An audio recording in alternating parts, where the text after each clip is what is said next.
It used to be the case when I started getting into dance music that people really worked under a lot of different aliases and guises. So people would put out records almost anonymously, and you'd invent a new identity for each record you put out. And I did that for like 3 or 4 years, and then I realized that a lot of people didn't really realize that I was the same person making all these different records. So after a while I decided to start using my own name, because I figured that unless people actually knew who I wasn't going to be able to have a career going forward.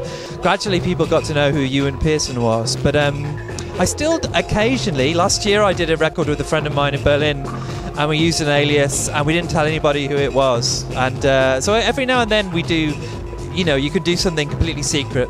And it's nice because people don't have any expectations then. They don't think, oh well, Ewan Pearson does this particular style or this particular sound. So it gives you a little bit of freedom, a little bit of room to play around.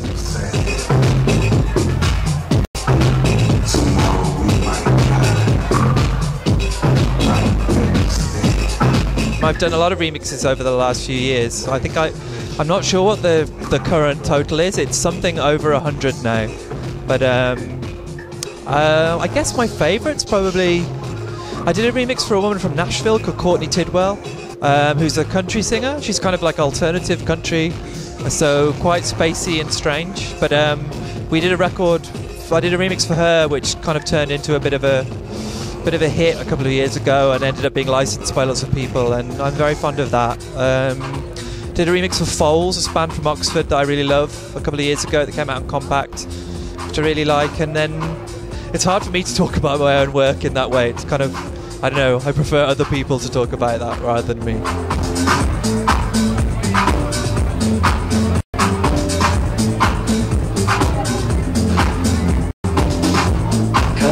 Well, really exciting to be here for the Resident Advisor 10 party. Basically, they're doing 10 parties over the course of the year to celebrate their 10th anniversary. And each party has a guest, DJ X, who is partly involved in the curation of the party, so they're involved in also picking the people that DJ. And then you don't know who it's going to be, and you don't know who it's going to be until they arrive to DJ. So nobody here in D.Edge knows who's playing tonight yet, who DJ X is. I do, because I just had dinner with them, but yeah, it's still a surprise. So it's an exciting thing, and it's a really good fun thing to be part of.